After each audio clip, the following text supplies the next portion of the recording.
Alright, welcome back. In this video, we're going to go over the Cori cycle, also known as the lactic acid cycle. So there are two things we need to go over first. Basically, two instances or two situations. Situation one is what happens if we have sufficient oxygen, and what would happen if we don't have sufficient oxygen. So if our body has sufficient oxygen, meaning we can support our skeletal muscles, we would run glycolysis like normal and get pyruvate. The pyruvate would enter the citric acid cycle, and after the citric acid cycle, we would enter the electron transport chain. The important thing to note is the electron transport chain needs oxygen to function. Okay? Now, if we don't have enough oxygen, what I mean by not enough oxygen, I mean we're not like starving, don't have zero oxygen, and like we stop breathing. I mean like we don't have enough oxygen to actually support our skeletal muscles and make enough energy. If we don't have enough oxygen, we would go through the Cori cycle. Now, let's think about this logically. If we don't have enough oxygen, we cannot run the electron transport chain, right? It would not make any sense. We would waste so much energy in the TCA cycle, okay? And we would basically be stuck on the electron transport chain and not make any ATP. So we have this backup mechanism called the Cori cycle.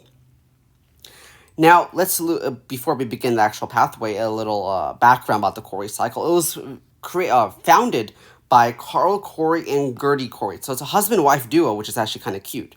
And also, Gertie Cori is the first woman ever to win a Nobel Prize in physiology and medicine. I think it's very important to recognize female scientists, as well as males as well. But, science and, history, a lot of females have been robbed of recognition. And this is, thankfully, it's not one of them. All right, so let's begin the pathway. Now, it looks complicated, but it really is not. It's actually very easy. So let's break down what we have. On the left-hand side of the screen is everything happening in the liver. Everything happening on the right-hand side of the screen is everything happening in skeletal muscles. And right in the middle is the bloodstream. So first, to make it easy for you to understand this, let's start from the skeletal muscle side, starting with glucose. There is glucose in the skeletal muscles, okay? What we're going to do is we're going to run glycolysis just like normal. So all of this is from glycolysis. We're going to make 2 ATP molecules from doing this, and from glucose will turn into 2 pyruvate molecules. So normal glycolysis stuff, okay? Here's what changes.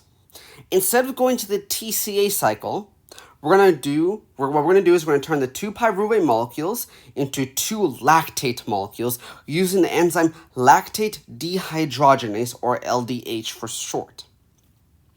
Now notice, in glucose 2-pyruvate, we started with 2 NAD pluses and made 2 NADHs plus 2 H's. Now we'll just take the reverse of that. We're going to shove in this 2 NADHs plus 2 H's and basically output 2 NAD pluses. And in return, we're going to get 2 lactate molecules. Okay, now there's something you need to know. Lactate is very harmful to your body. It's not good. If we have too much lactate in our body, we would become, basically acidosis would occur. Our body pH, our blood pH will lower, and it would actually, you could die from that. It's possible. So it's not good. So here's what we're going to do. We're going to transport it through the bloodstream into the liver now. So we're on the liver side. So we're going to take the 2 lactate molecules we just got from our skeletal muscles. Now we're in the liver. And we're going to use LDH again, lactate dehydrogenase. Now this is the exact same enzyme, same mechanism, same everything, but it's actually coded by a different gene. This is the liver version of LDH. Same thing, but this is the liver version. Okay? And here's what we're going to do. We're going to do the reverse, the mirror. We're going to take 2 NAD pluses and shove it in, right, with LDH. And we're going to output 2 NADH plus 2 H's. It's a mouthful. And we're going to get 2 pyruvate molecules. So you can probably notice that everything is a mirror image. So everything happening in the liver is just a mirror image of what's happening in skeletal muscles. Now here's where it gets interesting. We're going to take the two pyruvate molecules, and we learned about gluconeogenesis, and since we're in the liver, we can do gluconeogenesis. So what we're going to do is we're going to convert the two pyruvate molecules into glucose molecule, into one glucose molecule. So we're going to shove in the two NADHs plus H's, and we're going to get two NAD pluses. So this is gluconeogenesis, and we're going to get glucose as the output. The glucose is going to travel through the bloodstream into the skeletal muscles, and we're going to restart the system. So you can see how this is a cycle. Now notice that we're going to make, every time we run this cycle, we're going to get 2 ATPs out of this. Yeah, it's not too energy efficient, but at least it's something.